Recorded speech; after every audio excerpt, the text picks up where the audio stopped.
A few thoughts on Democrats who can no longer control their venomous rhetoric and their outright lies, even though they must surely now realize that they are only further damaging their party and all but eliminating the Dems' remote chances of being competitive in the midterm elections. The Dems have been carrying out a campaign of ignorance and scorched earth mindlessness since President Trump was elected.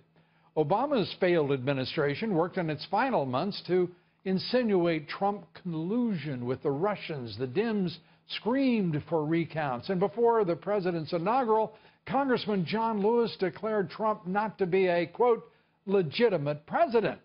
Dems escalated their bilious rhetoric and desperate self-destructive antics. Dems obstructed cabinet confirmations, waiting 25 days on average between nomination and confirmation. The full cabinet wasn't confirmed until April 27th. The left has made outrageous calls for impeachment since day one, despite no evidence of any kind of collusion or obstruction or anything in a year-long investigation. As we learn, it was President Obama who, in fact, failed to react upon learning of Russian intervention in not our elections, but specifically in the Democratic National Committee and the Clinton campaign. Congressman Al Green had the audacity to call for impeachment on the House floor in May.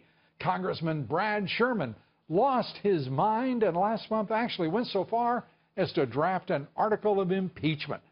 Now that is sheer mindlessness.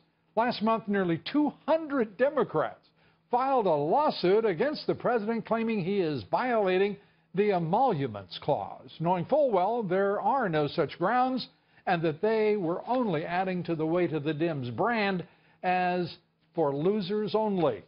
More than 24 delusional, clownish Dems pushing a bill to create a congressional commission that would declare a president unfit for office. That is how desperate, how lost the Dems are, standing for nothing other than obstruction, nastiness, and nonsense. They've made themselves a pathetic and cartoonish bunch, all of them, now only inflicting wounds upon themselves, their allies, and the left-wing national media.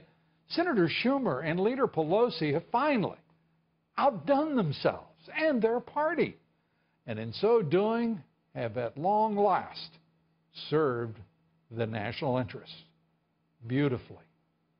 And we thank you.